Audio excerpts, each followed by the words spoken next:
Assalamualaikum warahmatullahi wabarakatuh. Saya Ivan Catriajeng Merta Putri Harum, Prodi Manajemen, NIM 20104112332. Di sini saya ingin menjelaskan tentang perjalanan hidup manusia. Perjalanan hidup manusia dari alam ruh hingga akhirat itu ada 4. Yang pertama, alam arwah, yang kedua alam dunia, yang ketiga alam barzah, dan yang keempat alam akhirat. Yang pertama, saya akan menjelaskan tentang alam arwah. Manusia pertama kali di alam arwah atau ruh. Kenapa sih disebut arwah? Karena ruh manusia sudah ada. Ruh-ruh manusia berkumpul jadi satu alam, makanya disebut dengan alam arwah. Ada beberapa orang juga berkata, alam ruh itu adalah alam rahim. Bukan, itu berbeda. Alam rahim itu adalah alam pertemuan ruh dengan jasad.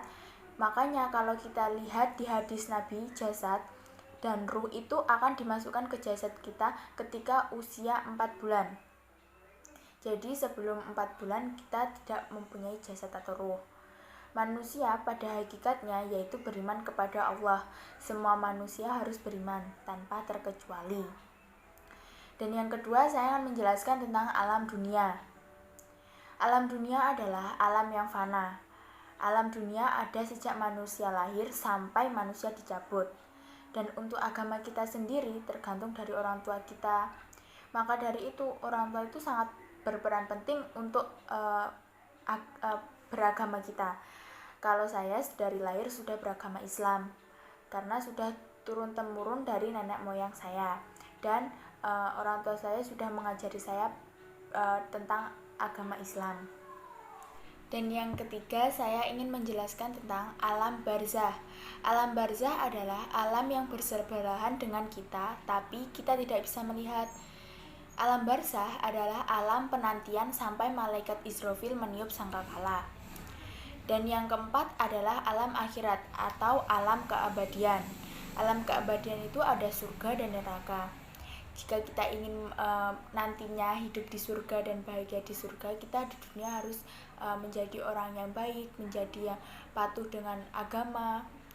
Karena ketika kita sudah menjadi orang yang tidak patuh dengan agama dan melakukan dosa sekecil apapun, kita bisa masuk neraka. Setelah itu, saya ingin menjelaskan tujuan dan fungsi penciptaan manusia.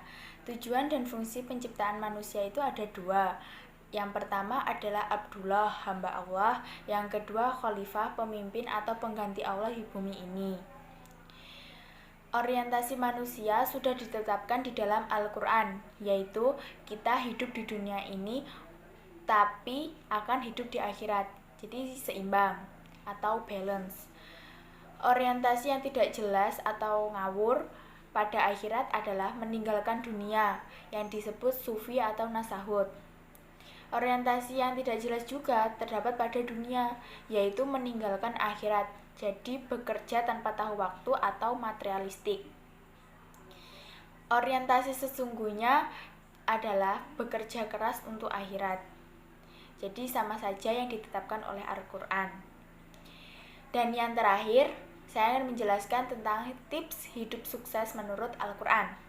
Yang pertama, bacalah Al-Quran, telaklah Al-Quran, ikuti Al-Quran, dan praktekkan Al-Quran. Tapi ketika kita mempraktekkan Al-Quran, kita juga harus sedikit harus naik tingkat.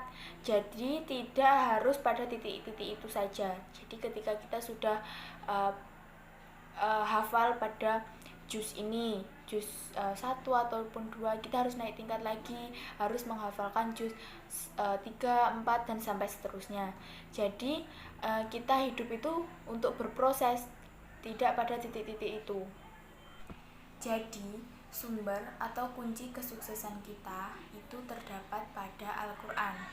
Selama Al-Quran itu kita pelajari, kita pahami, dan kita pegang untuk hidup kita akan menjadi orang yang lebih baik lagi dan menjadi orang yang berhasil di dunia maupun di akhirat.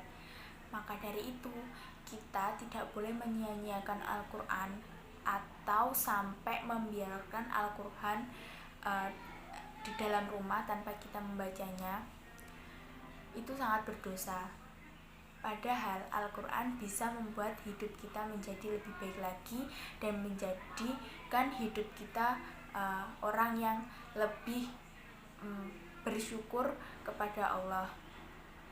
Maka dari itu kita sebagai umat Islam harus lebih menjaga lagi Al-Quran dan lebih menjaga lagi tentang bagaimana kita merawat Al-Quran. Itu tadi yang bisa saya sampaikan. Apabila ada kurang dan lebihnya, saya mohon maaf. Wabillahi taufiq wal hidayah. Wassalamualaikum warahmatullahi wabarakatuh.